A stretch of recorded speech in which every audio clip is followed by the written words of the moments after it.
আজিৰ পৰা অসমীয়াত নকওঁ, মই বাংলা দিয়ে কম কথা। কাৰণ ইলেকশ্যনৰ সময় ইলেকশ্যন হ'ব, নিৰ্বাচনৰ সময় নিৰ্বাচন, সংগ্ৰামেৰ সময় সংগ্ৰাম বা গোটেই অসমেৰ ভিতৰে এইটো চা নহ'ব।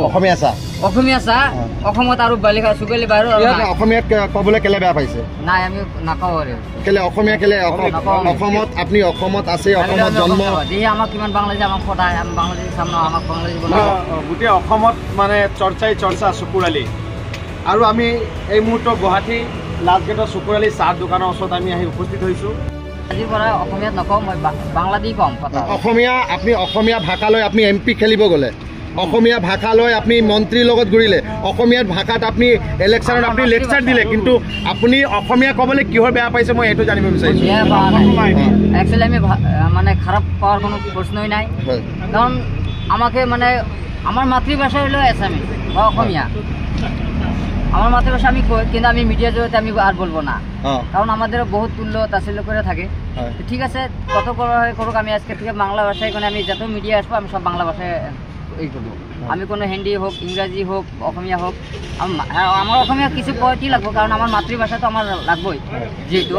সেটা আমি যখন আমার প্রয়োজন পড়ে আমি সেই টাইমে সেই জায়গায় আমি বলবো, কিন্তু আমি মিডিয়ার মাধ্যমে আমি আর বলবো না, কোনো সময় আমি বলবো না বাংলা ভাষায় আমি বলবো। দেখেন আমার চলার কোনো রাস্তা নাই, যেহেতু আমার ঘর বাড়ি কিছুই নাই, আমি কি খাবো বা কীভাবে চলবো, ঘরে মা আছে, ভাইগুলা ছিল, গতিকে তাকে আমি কীভাবে উপার্জন দিব, কোনো ধরনের আমি রাস্তা বিশ্রাম মানে পাইছিলাম না। এদিকে আমার দুটা কেস, গতিকে খুব একটা চিন্তা ছিলাম। আমি চিন্তা করে আজকে আমি ধরেন উপায়হীন করে আমি আজকে এখানে চিন্তা করে আমি যে কোনো একটা কর্ম করা লাগবে। তার জন্য আমি একটা আসামে গড়দিসপুরে চার দোকান একটা আমি নিজে খুলছি, যাতে মানুষে আমাকে বহুত সহযোগিতা করে আছে। আর আমি গরিব মানুষের জন্য এই দোকানটা দেওয়া হয়েছে।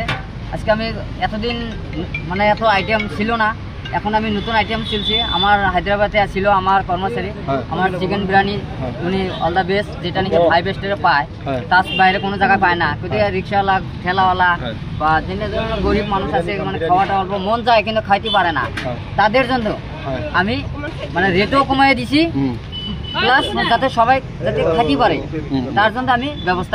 আপনি আকৌ মানে মানে মানে শপত খাই লৈছে নাকি যে মই অসমীয়া ভাষাত সাংবাদিক আৰু কেতিয়াবা মানে বাইট নিদিওঁ?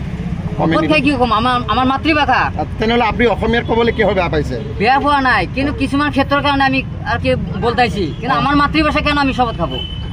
আমার মাতৃভাষা অসমীয়া, আমি মাতৃভাষা কেন বলবো? আমি আপনার কি আবেগ হল? আবেগত আপনি কৈছে বা খঙত কৈছে, কিবা এটা তো হয়েছে, অসমৰ রাইজে জানিব।